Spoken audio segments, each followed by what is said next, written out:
मन जिसका एक पॉइंट पर है, अलग अलग पार्ट्स में नहीं डिवाइडेड है, खंड खंड नहीं है, ऐसा मनुष्य शांति को पाएगा। अशांति क्यों है? क्योंकि मन अलग अलग चीजों के पीछे भागता है, अलग अलग इच्छाओं के पीछे भागता है, और अलग अलग इच्छाओं के पीछे भागते हुए मन विक्षिप्त हो जाता है, पागल हो जाता है, थक जाता है, थक कर बैठ जाता है।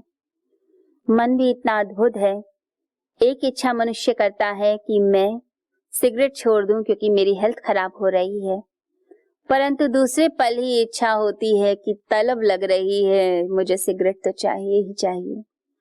तो ये है मन की कहानी, अलग अलग दिशाओं में भागता हुआ ये मन, ये चंचल मन। इसको कंट्रोल हम जितना जल्दी कर लें, हम सफल हो जाते हैं। और ये मन अगर कंट्रोल में नहीं है तो आप एक पॉइंट पे भी स्थिर नहीं हो पाएंगे, थोड़ी देर बैठ भी नहीं पाएंगे, उसमें भी हिलते रहेंगे। तो इस मन को कंट्रोल कीजिए, निष्काम कर्म के मार्ग पर चलें। ये निष्काम कर्म आपको सब बंधनों से मुक्त कर देगा। अभी क्या है, अभी तो संसार की बहुत इच्छा है, चीजों की बहुत सारी इच्छा है, मुझे यह भी मिल जाए, वह भी मिल जाए। ये सकाम कर्म होते हैं जब किसी फल की आशा से किए जाते हैं।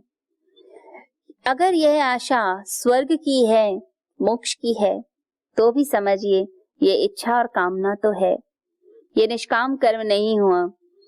कई लोग धार्मिक संस्थाओं से जुड़े होते हैं, बहुत सारा दान देते हैं, परंतु वह जो दान है ये इसलिए दिया जाता है कि मेरा नाम हो जाए समाज में, मेरी प्रतिष्ठा बढ़े कि मैं इतना बड़ा दानी हूँ। या हम धर्म से जुड़ते हैं, सेवा करते हैं, तो सेवा करते हुए हम मान सम्मान की इच्छा चाहते हैं। ये जो मान सम्मान की इच्छा है, यह इच्छा ही मनुष्य को डुबो देती है।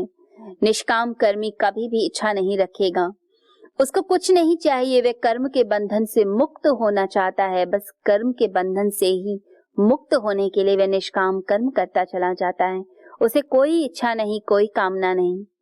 भगवान श्री कृष्ण का जो कर्म योग है, उसमें से कामना को हटा दीजिए, तो समझ लीजिए कि आप मुक्त हो गए। सिर्फ संसार की चीजें नहीं चाहिए तो हम सोचें कि हम मुक्त हो जाएंगे, ऐसा नहीं है। यदि हमने आध्यात्मिक जगत की चीजें चाहिए हैं कि शक्ति मिले, पावर मिले, हमें मोक्ष मिले, स्वर्ग मिले, तो यह भी तो एक कामना है। कामना को ही त्याग देना, यही निष्काम कर्म योग है, और इसी का ही पालन हमें करना है, और यही हमें ऊर्जा देता है, शक्ति देता है। तब भगवान के चरणों में सब कुछ अर्पण हो जाता है, वह जो चाहे जैसा करे। जब भगवान को सब दे दिया तो चिंता वही करेगा। हमने तो अपनी पूरी ऊर्जा 100% अपने कर्म में लगा दी, अब उसका फल देने का काम तो ईश्वर के हाथ में है।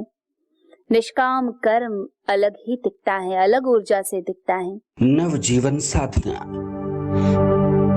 क्या नकारात्मक विचारों को मन में आने ही न दें? ये हमारे वश में है?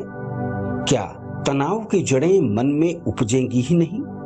अगर निरंतर ध्यान साधना को जीवन में शामिल कर लिया जाए, आध्यात्मिक जगत में परमात्मा की अनुभूति के साथ क्या सांसारिक जगत में भी प्रसन्नता, सफलता, संबंधों में आत्मीयता, धन ऐश्वर्य का सपना सच करती है नवजीवन साधना?